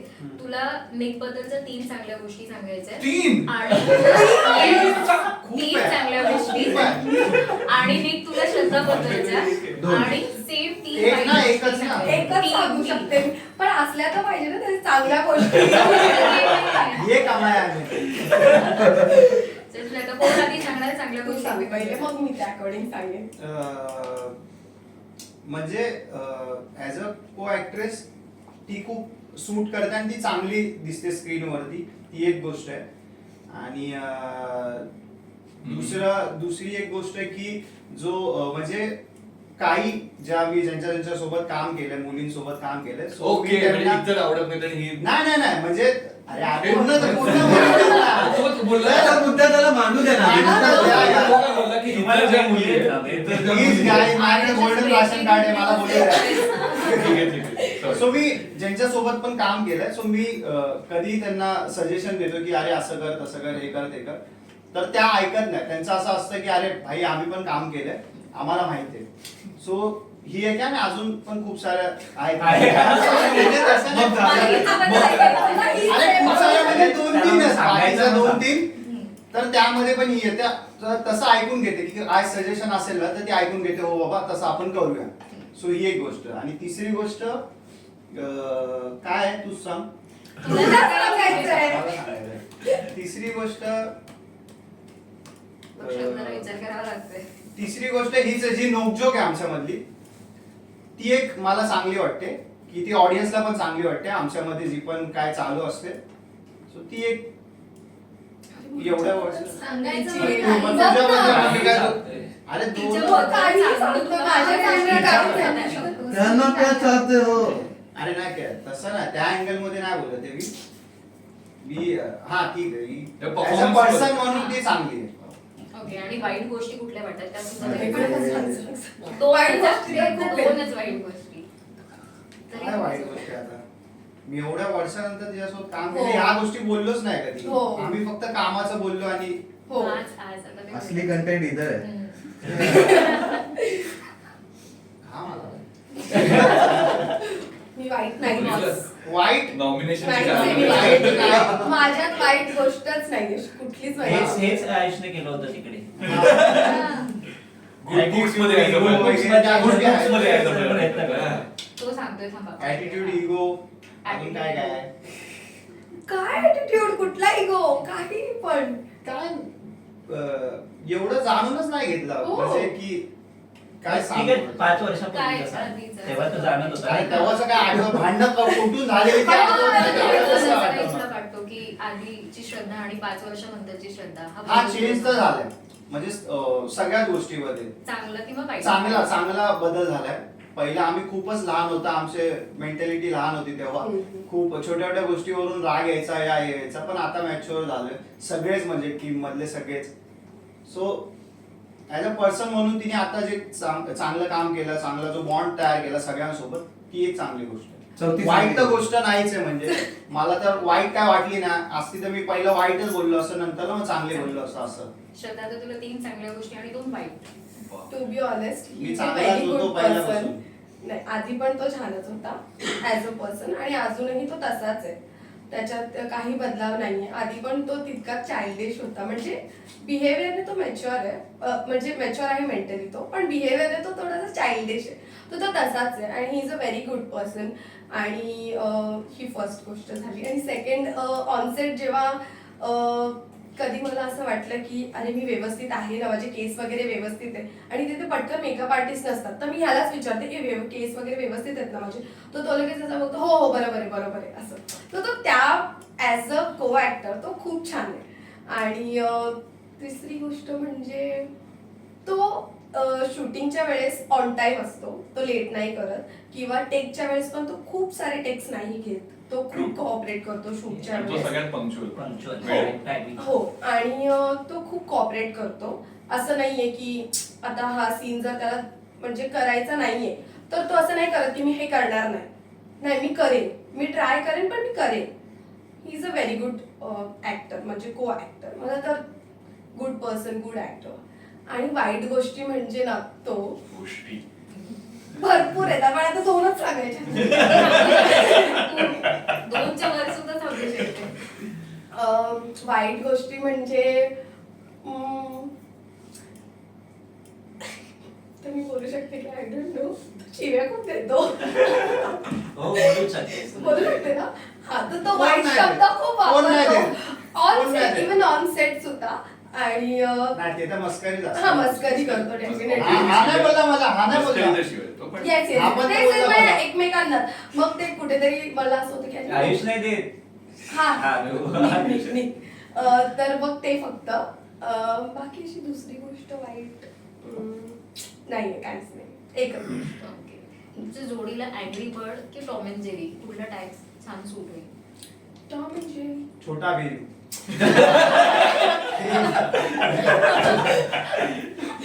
Bhim. Tom and Jerry. Tom and Jerry. Yes. निक Tom. अँग्री हा. नक्की. हा असं Tom वाटतं and तर Jerry. हा. ओके. आणि निकला मला प्रश्न विचारायचा, प्रत्येक म्हणजे हा पार्ट 2 मध्ये सुद्धा पीठ हे तुझ्या अंगावर पडलंय, रिअल लाईफ मध्ये खरंच असं काही झालंय का सीन? नाही. आणि मी थँक्यू आयुषला बोलेल की ह्या गाण्यामध्ये माझं लग्न झालंय. म्हणजे कुठल्याच गाण्यामध्ये मला असं म्हणजे जवळ पण येऊन नाही दिलं म्हणजे दादाच्या गाण्यात. पण थँक्यू मी आयुषला बोला. आणि he is a best director की ह्याच्यासोबत मला काम करून खूप मजा येते. म्हणजे आमची पहिली चॉईस मी पण सुद्धा दादाला बोललो असेल की नाही ना आयुषला आपण घेतलं पाहिजे, कारण मी त्यासोबत जास्त कम्फर्टेबल आहे असं मला वाटतं. की काही चुकलं काय झालं, जसं तो बोलला की काही चुकलं काय झालं हे माझं घर आहे. सो तसंच मला वाटतं की ही माझी फॅमिली, हे माझं घर आहे. की मी काही चुकलो काही बोललो तर हे मला येऊन बोलतात डायरेक्ट असं ऑन सेट सगळ्यांच्या समोर. सो ती एक गोष्ट आहे. आणि केवल दादा आणि सोनाली तर बेस्ट आहेच. केवल दादा मी सारखा बोलत असतो की त्याचा व्हॉइस मला सूट होतो म्हणजे गाण्यामध्ये. आणि सोनाली म्हणजे मी जेवढी गाणी केलेत त्यातले तर सगळेच तिने ऑलमोस्ट सगळेच गायलेत. सो हे दोघं तर बेस्ट आहेच. आणि प्रसाद दादा थँक्यू सो मच. मी बोललो ज्याने पैसे दिले हे पहिले लावा. सो दादाबद्दल एवढं सांगेल की त्यांनी मला एका छोट्या भावासारखा आणि एका काय बोलतात एका वडिलासारखं प्रेम दिलंय मला. ते तर आहे भाई, जे आहे ते आहे. आणि जसं ते मुलाला गिफ्ट या छोट्या भावाला गिफ्ट पाहिजे असतं की 5 मार्च तुला काय गिफ्ट, हे हा मला गाणी देत राहतो म्हणजे 5 मार्चला. भले माझ्याकडून कुठल्याच अपेक्षा नसतात पण त्याकडून मला हे असतं की दादा आता माझं गिफ्ट कुठे, आणि मग तो बोलतो की हे घे हे गाणं. सो त्यासाठी थँक्यू सो मच. पण पैसे पण देतो. हा माझं घर खूप छान करायला मला असं वाटतं की अजून धमाल किस्से ऐकायला मिळणार आहेत. पण मी सोनाली आणि केवळ तुमच्या दोघांकडे येते. ट्रेंडिंग सिंगर म्हणून लिस्ट मध्ये तुमचं नाव आहे आणि अख्खा महाराष्ट्र तुमची सगळी गाणी ऐकतात. तर हे गाणं जसं मी म्हटलं की टॉप 10 मध्ये आहे, टॉप ट्रेंडिंग भारताचं लिस्ट 30 मध्ये. सो तुमच्यासाठी हे किती एक्साइटेड आहे आणि कशी फिलिंग आहे? मला असं वाटतं की ज्या अनएक्सपेक्टेड गोष्टी असतात किंवा अनप्लॅन्ड गोष्टी असतात ना, त्या जास्त ब्युटिफुली टर्नआउट होतात. आता ह्या लोकांनी सांगितलंच की 5 मार्चला गाणं येणार हे तर ठरलेलं होतं, पण कुठलं गाणं येणार हे 1 आठवड्यापूर्वी ठरलं. सो प्लॅनिंग मध्ये दुसरंच गाणं होतं. नंतर मग सगळ्या टीमच्या सजेशनने माझी बायगो 2.0 करायचं ठरलं. सो अगेन हे गाणं सुद्धा अनप्लॅन्ड होतं आणि ते अपेक्षा तर होत्या ऑडियन्सकडून खूप, कारण माझी बायकोला त्यांनी इतकं प्रेम दिलेलं आहे 5 वर्षापूर्वी. सो असं होतं की पुन्हा हे गाणं आपण जेव्हा नव्याने, कारण आम्ही तर खूप आमचा जेन्युइन प्रयत्न होता हा की तो फ्लेवर तर असला पाहिजे गाण्याचा, कारण त्या गाण्याला ऑडियन्सने प्रेम दिलं ते एक्सपेक्ट करतीलच ऑफकोर्स. पण आता 5 वर्षात खूप गोष्टी बदलल्यात. म्हणजे ऑडियन्सची टेस्ट असेल गाण्यामध्ये किंवा टेक्निकली सुद्धा म्युझिकमध्ये काही चेंजेस असतील. कारण 5 वर्षापूर्वी जे साऊंड करायचं आता ऑडियन्सला थोडं वेगळं काहीतरी हवं. सो तो वेगळेपणा पण त्या गाण्यामध्ये द्यायचा प्रयत्न केलाय. आमचे व्हॉइस पण मला असं वाटतंय खूप चेंज झालाय त्याच्यामध्ये सुद्धा, किंवा 5 वर्षामध्ये जितकं काम केलं त्याच्यातून शिकत सुद्धा आता बऱ्यापैकी चेंजेस आले आहेत, गायकीमध्ये असेल किंवा बऱ्याच गोष्टींमध्ये, सगळ्यांमध्येच मला वाटतं, सगळ्यांच्या काम करायच्या पद्धतीमध्ये. सो टॉपअप आहे हा खरं तर गाण्यासाठी, कारण माझी बायगो नंतर माझी बायगो 2 साठी आमच्याकडे खूप काही होतं देण्यासारखं, पण ऑडियन्सना काय हवंय त्या हिशोबाने आम्ही सगळं प्लॅन आउट केलं आणि लकीली ते सगळ्यांना आवडतंय. दादाने ऑलरेडी सांगितलं की 10,000 रील्स झाले आहेत, 5 दिवसामध्ये 2.5 मिलियन व्ह्यूज झाले. सो असं आहे की आपण जेन्युइनली जे करतो आय थिंक ते पोचतं लोकांपर्यंत, आणि माझी bae is one of them. आम्ही खूप जेन्युइनली सगळं केलंय आणि खूप कमी वेळेत सगळं केलं. म्हणजे हे लोक शूटच्या तयारीत होते तेव्हा आम्ही दोघं गाणं रेकॉर्ड करत होतो. म्हणजे जनरली असं होत नाही, रेकॉर्डिंगला पूर्ण टीम आमची असते, दादा असतो, निक सुद्धा असतो, आयुष पण असतो कधी तो फ्री असेल तेव्हा. सो आमची पूर्ण टीम रेकॉर्डिंगसाठी असते. पण हे गाणं इतकं कमी टाइम मध्ये आम्हाला करायचं होतं, वेळच नव्हता आमच्याकडे. सो हे लोक रात्री शूटला निघणार आणि त्याच दिवशी आम्ही गाणं रेकॉर्ड करत होतो. ऑफकोर्स दादा कनेक्टेड होता आम्हाला फोन थ्रू, पण मला वाटतं आयुषने पण सांगितलं की आता आम्हाला खूप कमी बोलावं लागतं. सो गाण्याच्या बाबतीत आमचं सुद्धा तसंच ट्युनिंग आहे की दादा जेव्हा कंपोज करतो आम्हाला कळतं की दादाला काय हवं या गाण्यामध्ये. सो केवल दादा आणि मी आम्ही पुरेपूर ते डिलिव्हर करायचा प्रयत्न करतो नेहमी. सो आम्ही आमच्या पद्धतीने सगळं केलं. नंतर आम्ही कॉलवर पण कनेक्टेड होतो, दादा त्याचे सांगत होता इनपुट्स काय अजून त्याला अपेक्षित आहे किंवा काय. सो अशा पद्धतीने हे गाणं बनलंय आणि लकीली त्याला प्रेम मिळतंय, सो आम्ही खूप हॅपी आहोत. आणि तसंही अपेक्षा अशा फार केल्या नव्हत्या आम्ही, कारण मी जसं म्हणाले जेन्युइनली आम्ही केलं आणि आम्हाला सॅटिस्फॅक्शन असणं जास्त महत्त्वाचं आम्हाला नेहमी वाटतं. म्हणजे ऑडियन्स प्रेम देतील नाही देतील ते त्यांच्यावर आहे, त्यांना काय आवडतंय काय नाही आवडत त्याचे आम्ही नेहमीच त्यांच्याकडून सजेशन्स ॲडवाईस घेत असतो. पण आम्ही जेन्युइनली एखादं काम केलं, आम्हाला त्या गाण्याचं सॅटिस्फॅक्शन आहे, हे सगळ्यात मोठी गोष्ट आहे आणि त्यावर ऑडियन्स प्रेम देत आहे ही खरं तर पोचपावती आहे. सो आम्ही हॅपी खूप आहोत आणि आता 5च दिवस झालेत खरं तर गाणं येऊन, पण बघूयात आता पुढे कसं प्रेम मिळतंय गाण्याला. त्यामुळे तू काय सांगशील, म्हणजे विचार होता डोक्यामध्ये की हा प्रोजेक्ट करताना एक मराठी गाणं ते सुद्धा इतकं ट्रेंडिंग मध्ये जाईल आणि इतकं व्ह्यूज आणि इतकं प्रेम मिळेल प्रेक्षकांचा?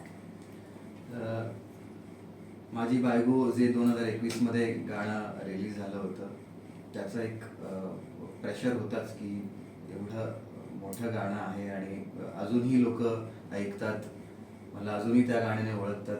सो तो प्रेशर होताच आणि हेही गाणं त्याच ताकदीचं असावं अशा आमचा असा पुरेपूर प्रयत्न होताच. आणि हो, टीम सेम असल्यामुळे मला गॅरंटी होती की गाणं मोठं म्हणजे गाणं आवडेलच आणि ज्या पद्धतीने काम झालं. सो प्रयत्न तर आम्ही पुरेपूर केला की गाणं जास्तीत जास्त ऑडियन्सला आवडेल आणि त्या पद्धतीने प्रेम मिळतंय. सो छान वाटतंय. कोणती लाईन आहे जी तुम्हाला दोघांना पर्सनली आवडते ह्या गाण्यातली किंवा ते कडवं? गाणं तर अख्खं आवडतं, पण जी लाईन मी एक रील टाकला होता मागच्या माझी बायकोच्या वेळी, फिलिंग माझे मनाने, आणि तो खूप व्हायरल आणि माझा चेहरा मला असं वाटतं कदाचित त्या रील व्हायरल झाल्यामुळे बऱ्याच लोकांपर्यंत पोहोचला. सो आणि ती लाईन पण तेवढीच व्हायरल झाली होती लास्ट टाइम आणि ती एक छोटासा तो एक पार्ट पुन्हा एकदा या गाण्यात असावा असा एक प्लॅन केला होता प्रशांतने आणि तो खूप सक्सेसफुल झाला प्लॅन. मला असं वाटतं ते आवडतंय. सो ती लाईन खूप जवळची आहेच आणि पूर्ण गाण्याव्यतिरिक्त गाणं तर आवडतंच, ती लाईन जरा जास्त जवळची वाटते. सो म्हणून जाऊ दे एकदा छोटंसं कडवं. फिलिंग माझी मनान है, सांगू कसं मी तुला आता माझ्या नजरेने, जाणून घे या प्रेमाला, तू माझ्या दिलात सजशील काय, माझाच बनून राहशील ना सुखी संसार, माझ्या तू संगतीने थाटशील का. तेरे पीछे हुआ मैं सायको, मी करीन तुलाच बायको, तू माझीच हाय साऱ्या जगाला मी आता ओरडून सांगणार हाय. माझी बायको सांग लगीन तू करशील का, माझी बायको तुला नवरी मी करणार मी हाय. सगळं मिक्स केलंय 2021 2022 माझी बायको पार्ट 1 आणि न्यू मॅशअप. हा तिसराच व्हर्जन आहे actually. सो नवराष्ट्राकडून हा पहिल्यांदाच आहे हो. अजून एक्सक्लुझिव्ह. खूप छान. मी म्हणेन की एक मस्त फॅमिली बॉन्ड असं दिसतोय संपूर्ण टीम. अनेक किस्से झाले असतील बिहाइंड द सीन की जे 5 वर्ष आधी किंवा नंतर प्रँक यावेळेला झाला की नाही झाला? प्रँक नाही झालं पण ऍक्सिडेंट झाले. तुला ते लागलं, हा, हाताला लागलं. हाताला लागलं, सायकलवरून पडलो डायरेक्ट. सायकल पण मस्त होती आमची. आणि ते सायकलवरून सायकलवरून पडलो म्हणजे सायकल मोठी होती, माझी हाईट छोटी होत होती आणि मला असं होतं की शंकासुराचा एक सीन होता, तो येऊन धडकतो आणि मग मी हिच्या अंगावर पडतो आणि हिच्या अंगावरचं पीठ म्हणजे हिच्या हाताचं पीठ माझ्या अंगावर पडतं. तर हिने मुद्दाम केलं की काय केलं, डब्बा माझ्या डोक्यात पडला इथे, ते एक झालं. आणि तो शंकासूर पहिला झाला, मग मी सायकल घेऊन पडलो. म्हणजे असं इन्सिडेंट झाले, मला लागलं वगैरे. पण टायमिंग असा होता तिकडे की आम्हाला अजून सनसेटचे सीन घ्यायचे होते, पण ते लागणं वगैरे मी डायरेक्ट सोडून दिलं. मी ब्लॉग मध्ये सुद्धा बोलले की मी या गोष्टीवर लक्ष नाही देत, नंतरला मी वाटलं तर संपल्यावरती रडत बसेल. पण ते अशा काही छोट्या छोट्या गोष्टी झाल्या म्हणजे तिकडे. आणि मोठा तर सगळं जे आहे ते मोठं तर डायरेक्ट ते करप्टच झालं. मग मला तिकडे रडायला आलं. अरे यार तिथं रडायला पाहिजे होतं. मग तेव्हा जेव्हा कळालं तुम्हाला दोघांना की करप्ट झालंय, तुम्हाला पुन्हा जाऊन रिशूट करायचंय, रेडी होता की त्यावेळेला रेडी होतो म्हणजे हा बोल. मला तर आयडियाच नव्हती. हा. मला दादाने नंतर सांगितलं की अरे आपल्याला रिशूट करायचं आणि आपण 5 तारखेला रिलीज नाही करत आहे सॉन्ग. असं काय झालं. मग दादाने तेव्हा मला एक्सप्लेन केलं की श्रद्धा अशा अशा गोष्टी झाल्या आहेत आणि मेन म्हणजे तुझेच सगळे सीन गेलेले आहेत जे टफ होते बोटचे सगळ्यात. सीन होते ना सगळे त्याच्यात. सगळ्यात टफ सीन्स जे होते पाण्यात शूट करणं इझी नाहीये पण ते करून घेतलं आणि इतकं सुंदर ते तुमच्या समोर दाखवलंय. सो ते जेवढं दिसतंय सुंदर आणि तितकंच ते शूट करायला खूप कठीण होतं, टफ होतं. कारण ते जे झाड आलेले मध्ये मध्ये त्याच्या फांद्या होत्या आणि आम्ही जे लँटेन लावलेलं ते त्यात अडकत होतं आणि ते जे दादा चालवत होते बोट तर त्याला मागे पुढे घेऊन जाणं, ते पुन्हा रिटेकला आतमध्ये घेऊन जाऊन बाहेर आणणं, इट वॉज व्हेरी टफ. कारण तिथे काही सोर्सेस नाही, आपण उतरूच शकत नाही पाण्यात. आपण तिथल्या तिथे ती नाव चालवून मागे पुढे घेऊ शकतो. सो ते खूप टफ होतं. आणि दादाने जेव्हा सांगितलं की ते रिशूट करायचंय मला असं झालं दादा यार पाण्यात पुन्हा शूट. दादा म्हणाला हो आणि तुझं जे हुक स्टेप आहे तीच मेन गेलीये सो तुला पुन्हा तेच करायचंय. मी खुश तर होती कारण पुन्हा कोकणात जायला मिळतंय, तेच खायला मिळेल मस्त मस्त. जेवण खूप सुंदर होतं. माझं हेच होतं, मला फक्त हसायला घेऊन गेलेले, माझे फक्त हसायचे सीन राहिलेले. कारण main scene इथेच होते. मेन सीन इथे होते, माझे हसायचे होते. पण मला मजा आली कारण कोकण सुंदरच आहे तर तिकडे जायला. पण तो जायचा प्रवास तो प्रवास थोडासा त्रासदायक आहे. त्रासदायक आहे. फक्त तेच वाटतं. बाकी तर मला कधी मी बोललो सुद्धा की आपण जायचं वगैरे पण बजेट नव्हतं. नाही फ्लाईटचं नाही, हो. मी बोलला असे गाणे वगैरे तर जाऊच आपल्याकडे पैसे आले नाही तिथे जाता पैसे. तर म्हणजे अजूनही काही कुठले शूट असतील काय असेल तर आपण तिथे वेगवेगळ्या लोकेशन वरती जसं रत्नागिरी मालवण त्या साईडला तिकडे सुद्धा करू. म्हणजे चांगलं लोकेशन. मला खूप जसं आम्ही एक गाणं शूट केलं होतं तिकडे, रितेशचं गाणं केलेलं शूट. तर तेव्हाच मी दादाला बोललेलो की मला पण असं वाटते की माझं पण एक गाणं इकडे शूट व्हावं आणि ते झालं. फायनली पहिलं गाणं माझं असं ते रितेशच्या कोकणात birthday ला आलं. आलं. आणि रितेशच्या birthday ला आलं. असं मी पुन्हा जाईल. प्रोजेक्ट म्हणून की प्रत्येक प्रोजेक्ट मध्ये एखादी आठवण असते. मी इव्हन आयुष्यात विचारेल की एक सीन आहे की ज्याच्यामध्ये तो निकला खांद्यावर हो, घेतोय हो. बिहाइंड द सीन्स मध्ये. असे काही बिहाइंड द सीन्स किंवा किस्से आज फॅन्सला किंवा प्रेक्षकांना सांगायचे असेल तर I feel behind the scenes आम्ही सगळे इतके बिझी असतो ना. कारण तुम्ही जे बघता हे जे 4 मिनिटाचं जे गाणं असतं हे आम्ही जर ओव्हरऑल असं बघितलं तर आम्ही दीड दिवस म्हणजे एक दिवस हा. आणि पुढच्या दिवसात 2 तास. सो इतक्या कमी वेळात शूट केलंय. आणि आमच्यात असं कोणी स्पॉट बॉय किंवा कोण ऍक्टर किंवा कोण डिरेक्टर प्रोड्युसर असं नसतं. आमच्यात सगळेच स्पॉट बॉय असतात, सगळेच स्टार असतात. त्यामुळे प्रत्येक जण आपापली धावपळ करत असतं आणि त्या धावपळीत मी तर असं बघत बघत जिग्नेश दादा म्हणून आहेत आमचे प्रोडक्शन हेड. तुम्ही त्यांना बघितलं म्हटलं इकडे बघा, त्यांनी इकडे बघितलं म्हटलं यांना भडजीचे कपडे मंदिरात माणूस उघडा झाला. आम्ही एक दुसरे भडजी तिथून अरेंज केले होते. सो त्यांना काहीतरी उशीर होणार होता पोहोचायला. सो आमच्याकडे त्या लग्नाच्या सिक्वेन्ससाठी भडजी उपलब्ध नव्हते आणि ते सण ऑब्व्हियसली थांबत नाही आपल्यासाठी. सण चालला होता. सो मी असं सगळ्यांकडे बघतो आणि सगळे त्यांना कळते मी बघतो, सगळे इकडे तिकडे बघायचे. मी नाही भटजी. सो मग मी जिग्नेश दादांकडे बघितलं, त्यांच्या पोटाकडे बघितलं. हा माणूस परफेक्ट वाटतो आणि त्याला तिथल्या तिथे आणि ऍक्च्युअली ते परफेक्ट आणि ते त्यांनी इतकं उत्तम काम केलं. त्यांचं रिएक्शन बघ एकदम नॅचरल काम केलं त्यांनी. सो असं काही काही घडत असतं आणि म्हणजे एवढे किस्से होतात ना की आम्हाला लक्षातही नाही राहत ते. आता जसं पिठाचा सिक्वेन्स होता. सो ते पीठ काय असं नाही पडत ना की एक्झॅक्टली निकवर पडेल. सो ते माझ्यावर जबाबदारी होती की ते एका ह्याच्यात निकवर टाकायचंय. म्हणजे जे वाईड शॉट मध्ये जे पडलंय ते असं वाटतं की मला माहिती. आणि मला एकदा एक शॉट आहे हा माझ्याकडे, ह्याच्यात जर निकवर करेक्ट पीठ पडलं तरच ते होणार. नाहीतर निकला जाऊन आंघोळ करून आम्हाला पीठ पुन्हा आणि आम्हाला पीठ अजिबात वाया घालवायचं नव्हतं. त्यामुळे आमच्याकडे जेवढं पीठ होतं, एक पिशवी भरून आम्ही पीठ घेतलं होतं.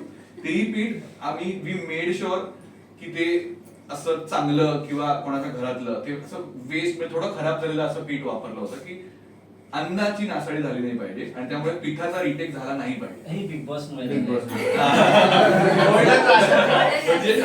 खूप महत्वाचं आहे. जेवण इज व्हेरी इम्पॉर्टंट. त्यामुळे ते पीठ पण असं ते एडिबल नव्हतं, म्हणजे ते वाया गेलेलं पीठ होतं. पण तेही आम्हाला वेस्ट करायचं होतं. त्यामुळे एक चान्स होता आणि मी इकडे तिकडे बघितलं. मला प्रशांत दिसला नाही. प्रशांत काहीतरी काम करत होता तेव्हा आणि मला माझ्यावर सोडून आणि प्रशांतवर सोडून कोणावर विश्वास नव्हता की हे पिठाचं काम कोणी निकवर टाकायचं परफेक्ट करू शकतं. कारण काय की थोडा जरी हात खाल्ला तो फ्रेम मध्ये येणार, मग पुन्हा करा, मग ह्याला पूर्ण धुवून आणा निघला, म्हणजे त्याला कार वॉशिंग साठी जसं आपण पडतो तसं त्याला अख्खा वॉश करून, आणि त्यात कॉस्ट्युम, त्याला तर धुवून आणणार पण कॉस्ट्युमचं काय, आणि आपल्याकडे एकच कॉस्ट्युम असतो, तसं मी परत करून गेलो होतो. सो मला माहित होतं की हा चान्स फक्त माझ्या एकट्याकडे, आणि जर मी इथे जर माती खाल्ली तर मला म्हणजे असं झालेलं हो, ते तुझ्यामुळे झालं. म्हणजे मी असं होत होतो कारण मला दगडात पडायचं होतं ना, तर मी त्या घाबरत होतो आणि हा घाबरत होता की मी पीठ होते. सो त्याने एकदा हुल दिली आणि मी म्हटलं हो वाचलं, आणि दुसऱ्यांदा पडला आणि ते फ्रीज झालं आणि तो वंश एकदाच एकदाच झालं. सो त्यामुळे अशा अनेक गमती झाल्यात. इव्हन बोट मध्ये पण हिला सुरुवातीला खूपच भीती वाटत होती, कारण ती एकटी होती त्या बोट मध्ये. ती बोट जितकी स्टेडी दिसते ते सगळं एडिटरची कमाल आहे, ठीक आहे, तेवढी स्टेडी नसते ती बोट, ती फुल अशी असते. म्हणजे हिचं कौतुक आहे की ती अशी थांबली बिना life jacket, without life jacket, आणि ते मॅनग्रुव्ह लिटरली तिच्या असे जातात तिथून ते आहे. सो ते सगळं खूप म्हणजे सगळं it's all return, it's all universe, म्हणजे हे सगळं घडून येतं, अशा गोष्टी घडून येतात, हे काही आपल्या हातात नसतं. आणि मला माझी आठवण ही आहे की रिशूट ज्या दिवशी आम्ही पोहोचलो, सकाळी शूट होणार होतं, आज आम्ही संध्याकाळी पोहोचलो, आणि आम्ही सगळेजण शूट आम्ही ऑलरेडी रिशूट करतो त्याच्यामुळे माहिती होतं कोणाला काय करायचंय, पण आम्ही त्या रात्री आम्ही मॅच बघितली आणि भारताने विश्वकप आपल्या नावावर केला. त्यामुळे तो एक आठवण राहील मला नेहमी की इंडिया वर्ल्ड कप जिंकला. त्यावेळी आम्ही शूट मध्ये असताना आमच्याकडे फोन होता, आम्ही टीव्ही वगैरे तिथे नव्हता, जिथे आम्ही वायफाय पण नव्हता, तो आम्ही सगळेजण असे फोनवरच ट्रॅव्हल करताना आणि पोहोचेपर्यंत फोनवर, आणि सेकंड इनिंग आम्ही तिकडे जाऊन बघितली, सगळे ओरडत होते, एन्जॉय केला. सो ती एक आठवण नेहमी लक्षात राहील माझ्या. तुम्हाला काही आठवण अशी वाटते की रेकॉर्डिंग करताना म्हणा किंवा काही? माझे ऍक्च्युली त्या दिवशी ऑलरेडी रेकॉर्डिंग स्केड्युल्ड होत्या. मी 2 रेकॉर्डिंग्स करून माझी बायकोचं रेकॉर्डिंग करायला गेले होते, आणि माझी तब्येत सुद्धा बरी नव्हती खरं तर त्या दिवशी. मला खूप वीकनेस होता, आणि तरी कारण मी आठवडाभर कंटिन्यू काम करत होते, आणि त्या दिवशी सुद्धा माझ्या 2 रेकॉर्डिंग्स होत्या त्या, आणि दादा मला म्हणाला उद्याच्या उद्याच रेकॉर्ड करायचंय कसंही करून. आणि त्या 2 रेकॉर्डिंग संपवून मी दादाकडे गेले आणि आम्ही ते रेकॉर्ड केलंय गाणं. पण आता ते ऐकून अजिबात वाटत नाही की माझी तब्येत बरी नव्हती किंवा मी इतकी थकले होते आणि मग आम्ही रेकॉर्ड केलं. कारण आम्ही जेव्हा एकत्र येतो आणि काम करतो तर तेव्हा खूप फन करत आम्ही काम करत असतो, आणि आवडीचं काम असल्यामुळे काम करतोय असं कधी वाटत नाही. सो ते अगदी मनापासून येत असतं. बट आय एम ग्लॅड, गाणं तर छान झालंय. सो आता ह्या सगळ्या गोष्टी मॅटर नाही करत, पण हे लक्षात राहील नेहमी की इतकं स्ट्रगल करून आम्ही कट टू कट टाइम मध्ये इतकं सगळं बसवलं होतं. बट पहिल्या पार्ट मध्ये माझी तब्येत बरी नव्हती आणि yes! सुसाईड झालेलं. सो हा आता आपण होईल असं वाटतं. मी ना काही प्रश्न विचारते, पटकन उत्तर द्यायची. येस. सगळ्यात जास्ती सेट वरती नखरे कोण करतं? नाही कोणीच नाही, आणि माझ्या आणि प्रशांतच्या सेटवर आम्ही कोणाला करूही देत नाही, म्हणजे एक डिसिप्लिन नाही, कोणीच नाही. नाही आम्ही खूप एका कल्चरमध्ये काम करतो, वर्क कल्चर खूपच फॉलो केलं जातं, आणि जर नखरे नाही चालत सेटवर, भलेही नखरेवाली गाणं असेल तर आपलं गाणं आहे तरी नखरे इथे कोणीच करत नाही, आणि कोणी कोणाचं सहनही करणार नाही, कारण we are very professional at job. Okay. Late कोण येतं सेटवर? आय डोंट थिंक कोणी येतं. म्हणजे मी तुला म्हणतो की पंक्च्युअलिटी आणि प्रोफेशनलिझम याशिवाय ही कामं शक्य नाही. जेवढ्या वेळात आम्ही हे करतो, आम्ही आधी पण एक नवलखा हार नावाचं गाणं केलं होतं, ते आम्ही 11 तासात केलं होतं पूर्ण गाणं, ज्यात वेगवेगळे सिक्वेन्स आहेत. सो हे सगळं बिकॉज ऍक्टर्स आणि पूर्ण टीमचं प्रोफेशनलिझम सगळे वेळेत उपस्थित असतात म्हणूनच घडतं. कोणी लेट येत नाही आणि कोणी येण्याची हिंमतही नाही करणार. पॅकअपची वाट कोण बघत असेल की आज कधी पॅकअप होत आहे आणि चलो? खरंच कोणतं म्हणजे तुला असं वाटत असेल की मी हे खूप शुगर कोट करून बोलतोय, पण जेन्युअनली प्रत्येकाला सेटवर राहणं आवडतं. म्हणजे पॅकअप झाल्यावर पण रेंगाळत असतात सगळे, म्हणजे आम्हाला तिथेच असतो की हेच करू रीलचं शूट करू, काहीतरी करू. प्रशांतचे 4 काम असतात प्रमोशनचे, हे करायचं. आमचं पॅकअप पण असं फेड आउट होतो. एकदम dedicated hard Yes, work yes, असं yes. सगळं. संपूर्ण. आणि त्याचाच रिझल्ट आहे ना हे जे मिलियन येत आहे, हे आमची मेहनत आहे. टॅलेंट प्रत्येकाकडे, हार्डवर्क प्रत्येक जण करतोय, पण हे मनापासून जेन्युअनली जे काम करतोय, जे प्रोफेशनलिझमची पंक्च्युअलिटी, त्याचा रिझल्ट आहे. तू लेट आलीस ना शूटिंगला तर गाणं हिट नाही होणार, लिहून देऊ शकतो मी. वेळेत आल्याने गाणं हिट होतं, ट्रस्ट मी. माझी बायको 3 येणार आणि कोण असणार तर मी बोलते आणि Ayush thank you so much. Actually Tanvi आणि आयुषसाठी इतक्या कमेंट्स आलेल्या आहेत की यांना घेऊन काहीतरी केलं पाहिजे या दोघांना, पण ती अगेन ती आतमध्ये आहे. सो बाहेर आल्यावर मला तन्वीने 2020 मध्ये 20-21च्या दरम्यान तिने मला मेसेज सुद्धा केला होता. म्हणजे जेव्हा ती आत गेली तेव्हा तिचा अकाउंट मी पाहिला, तिने मेसेज सुद्धा केला होता. सो आता मला नक्की आवडेल, कारण मी तो पाहिला पण नव्हता तेव्हा. आता रिप्लाय दे. आता ती अकाउंटचा आय गेस तिचा प्रॉब्लेम झालाय, बट हा आता वेगळं अकाउंट असेल ते पण आपण सांगू. तिच्या नवीन अकाउंटला प्लीज फॉलो करा, तिचं अकाउंट गेलंय. येस येस प्लीज फॉलो करा. आयुषला पण मध्ये मध्ये करा. तिच्या नाही मला करता काय, पण तरी सुद्धा विचार करताच येईल. माझी बायको 3 नाही, बट आपण डेफिनेटली एक नवीन फिल्म वगैरे तुम्ही करू शकता मला. हो फिल्मचा पण प्लॅन करू शकतो, पण सध्या गाण्यावरती राहूया. बॅक टू पुन्हा सॉन्ग काय सांगाल प्रेक्षकांना, काय आव्हान कराल ह्या गाण्यासाठी? तूच करा. मला वाटतं आयुष सगळ्यांकडून आवाहन करेन. जे मी ह्यांना एक गोष्ट बोलतो, मी ती बोलायची राहिली माझी, की मी निकला, प्रशांतला किंवा श्रद्धाला, केवळ सोनाली, इथे बसलेल्या ह्या सगळ्या लोकांना मी खरंच माझी बायकोमुळे ओळखतो. त्याच्या आधी माझ्याकडे कुठला रेफरन्स पॉईंट नाही. सो त्यामुळे माझ्यासाठी पण ना ही खूप मोठी जबाबदारी होती, आणि माझी बायकोनी ह्या सगळ्यांना किंवा आम्हा सगळ्यांना मोठं केलंय. हे गाणं आमच्यासाठी खरंच खूप महत्वाचं आहे. म्हणजे या गाण्यावर मला वाटतं पुढचं आपलं जे करिअर आहे, सो आपल्या करिअरची जी सुरुवातची ठिणगी असते ती म्हणजे माझी बायको आपल्या सगळ्यांसाठी. आणि आता त्या म्हणजे इतक्या मनाच्या आतलं जे काम आहे ते आता आम्ही पुन्हा एकदा केलंय. सो आम्ही आमच्या परीने 200% दिले. आता प्रेक्षकांची इट्स देअर टर्न नाव की आता त्याचे जे फळ द्यायचंय, आता मी फळासाठी थांबलोय. सो आता तुम्ही देताय, ऑलरेडी तुम्ही खूप खूप खूप प्रेम देताय. म्हणजे 5 दिवसात 10,000 रील्स ही काही मस्करी नाही. 10,000 रील्स इज म्हणजे इमेन्स, इतकं नाही होत. सो त्यामुळे तुम्ही जे प्रेम देताय त्याला 10x करा, त्याचा स्पीड अजून वाढवा. खूप खूप खूप प्रेम द्या.